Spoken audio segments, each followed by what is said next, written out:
Is there something interesting about Earth or other planets in terms of weather patterns? So we talked a lot about volcanic patterns. Is there something else about weather that's interesting, like storms or variations in temperature, all those kinds of things?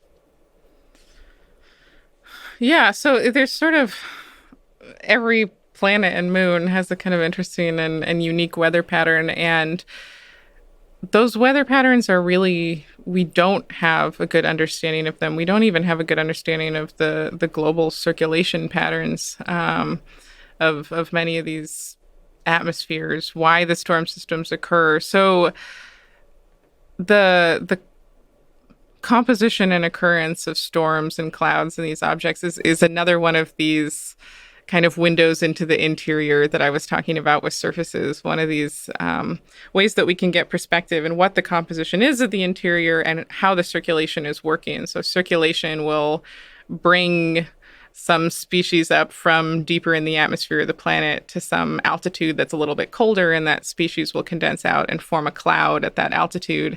And we can detect in some cases what those clouds are composed of.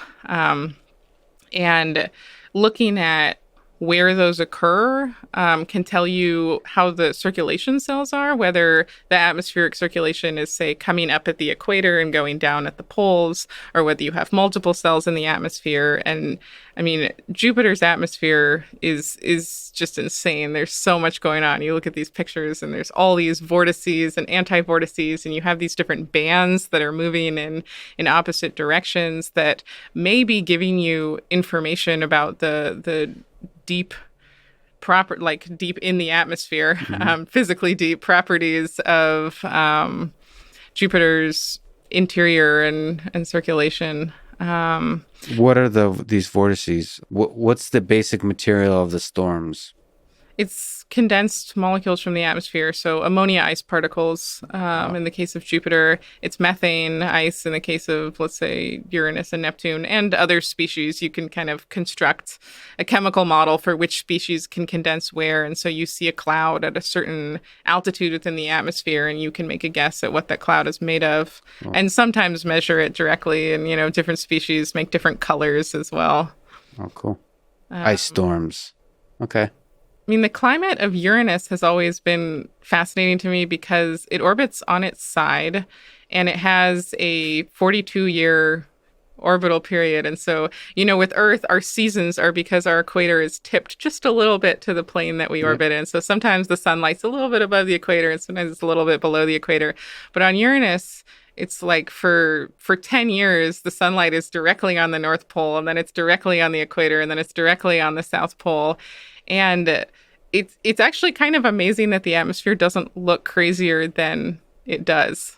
But understanding how, taking again, like one of these extreme examples, if we can understand why that atmosphere behaves in the way it does, it's kind of a test of our understanding of how atmospheres work. So like heats up one side of the planet for 10 years and then freezes it the next, like, and that you're saying should probably lead to some chaos, and it doesn't.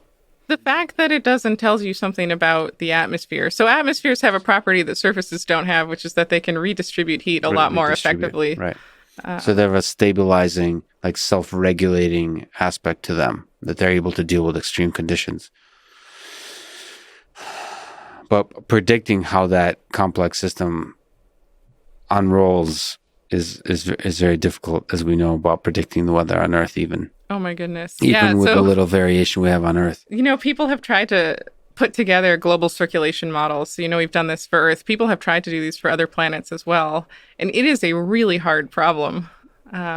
So Titan, for example, like I said, it's one of the best studied atmospheres in the solar system, and people have tried to make these global circulation models and actually predict what's going to happen moving into sort of the next season of Titan, and those predictions have ended up being wrong. And so then, I don't know, it's always exciting when a prediction is wrong because it means that there's something more to learn, like your theory wasn't sufficient. Hmm.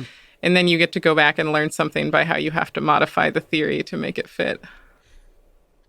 I'm excited by the possibility of one day there'll be for various moons and planets there'll be like news programs reporting the weather with the fake confidence of like as if you can predict the weather.